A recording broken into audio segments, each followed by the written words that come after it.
Hello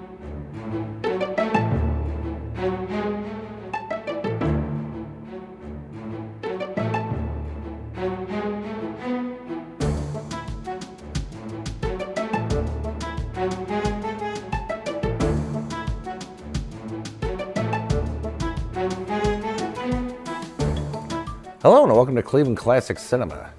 Tonight's film is 1961's The Day the Earth Caught Fire, directed by Val Guest.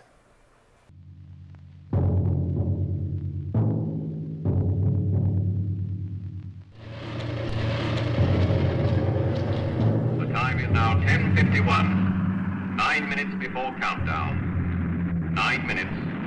9 minutes before countdown. 9 minutes while the world waits and wonders. Share, if you dare, the unbearable suspense of men and women who have never in their lives faced greater peril. The day the Earth caught fire will burn itself into your memory. Is it fiction or is it fact? What's the nutation of the Earth? Nutation? Well, it's a slight oscillation on the Earth's axis, caused by the pull of the sun and the moon It's on changed. the equator. You see, there's a slight bulge on the... There's also an item here about axis rotation. There's been an 11-degree variation, whatever that may mean. They've shifted the tilt of the Earth. The stupid, crazy, irresponsible bunglers. They've finally done it. From the presses of Fleet Street, today's headlines blaze into tomorrow's history. And here are the people who report the most sensational story a newspaper has ever had to print. A story that might be the last it ever prints. These are the people caught in the most explosive threat ever to face the world. Jeannie, the girl on the government switchboard, and Stenning, one-time ace reporter, striving to make a comeback in life and love. You happen to walk in at the end of a black Monday. Well, what about a foggy Sunday? Oh, come on now, Pete. We're too old for I'm not snuffling. too old. Look, I said you could use the phone, Oh, and come that's on now, all. Jeannie. What do you want? A slow build-up? Hot hands at the movies? Knee trebles and a coffee bar? This is Maguire, the science editor who unearths the deadly facts. What the hell kind of fog only comes up to the 4th floor? God knows better than to come up here. This place is like the anti-room to hell. It's really chaos at London Airport, Mr. McGuire. It usually is. Question is, how do we get home tonight? Yes, I know. Isn't it wonderful? The countdown must have started by now. Drink up, then. Here's how. 22. 21.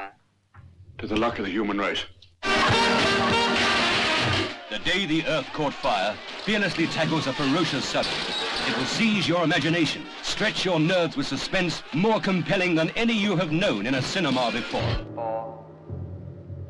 3. 2.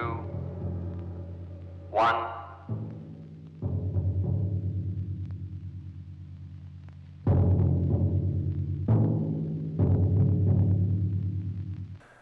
During the 1950s, the atomic bomb and the resultant radioactivity and fallout were the bugaboos of just about every horror movie and a good portion of science fiction movies. They caused mutations like giant bugs, be they ants, grasshoppers, tarantulas, Gila monsters, and dozens of other things, as well as giant humans, mutant humans, etc., etc. You also had Armageddon-type movies where nuclear war wiped out either everyone on the Earth or most of the people on Earth and spawned the post-apocalyptic genre of film. Most of them had honorable intentions, shall we say, but the greatest portion of them used radioactivity as the hook to hang an unbelievable story on.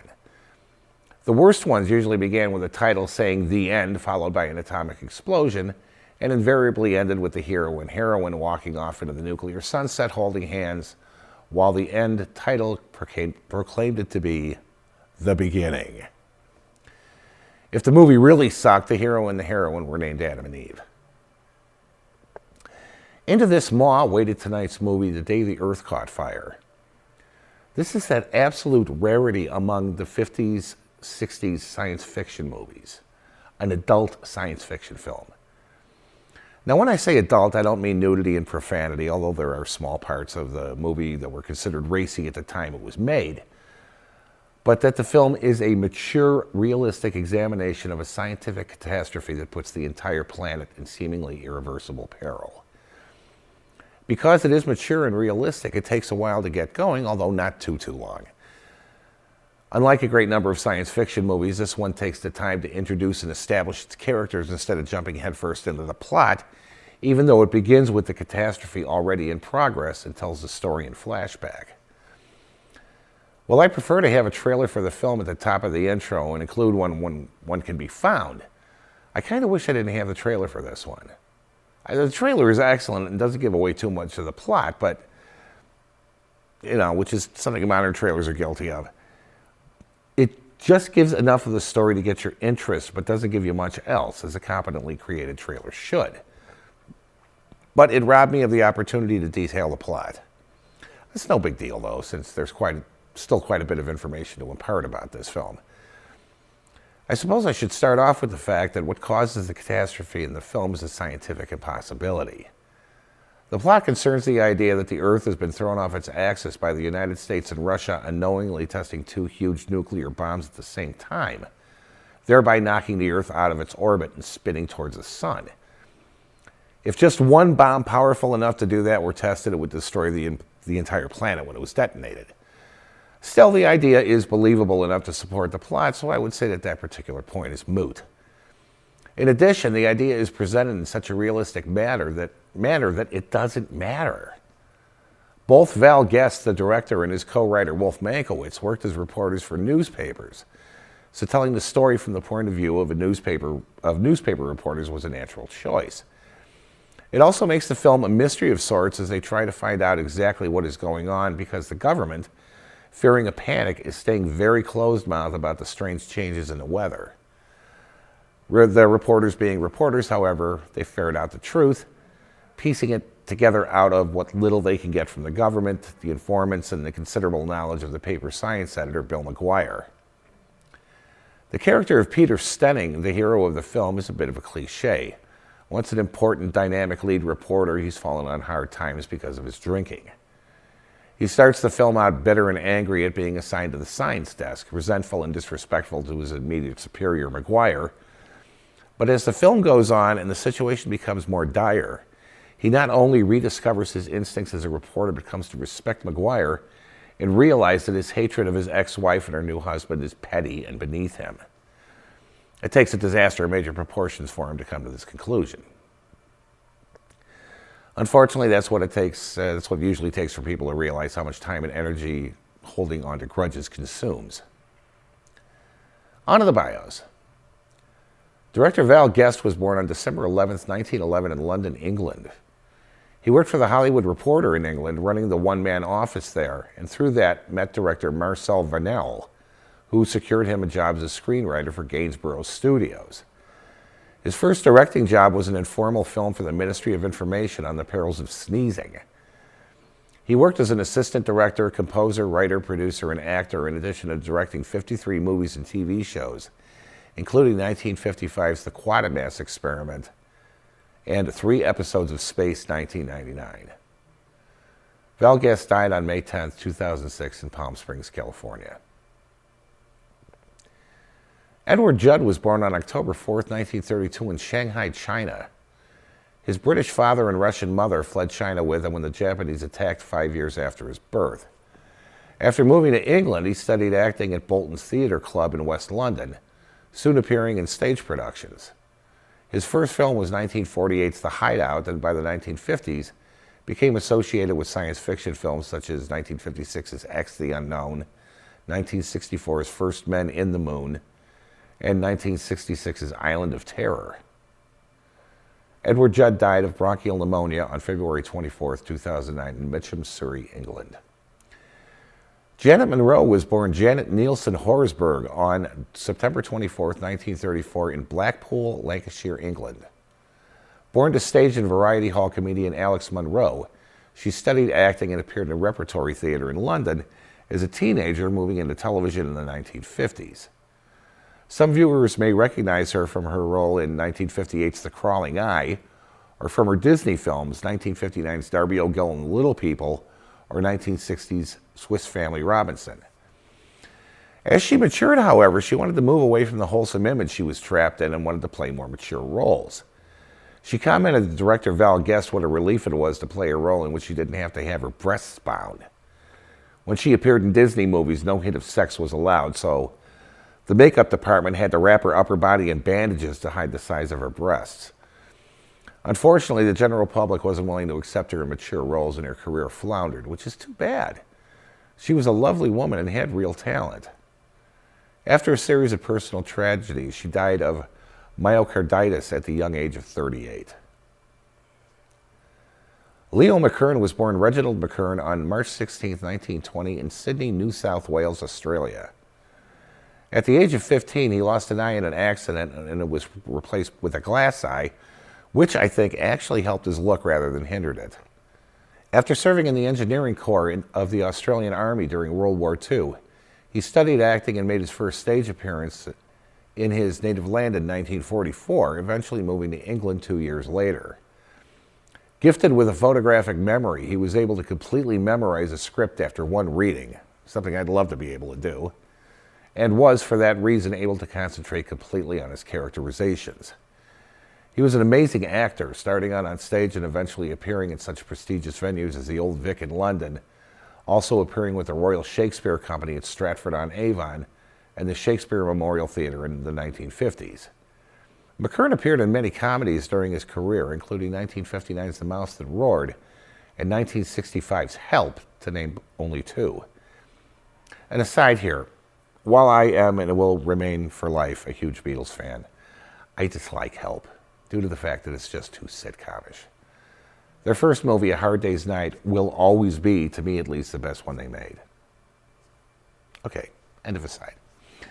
McKern also appeared as number 2 in the bizarre TV series The Prisoner, Riley Ace of Spies, and a role that was written specifically for him, Horace Rumpole in Rumpole of the Bailey.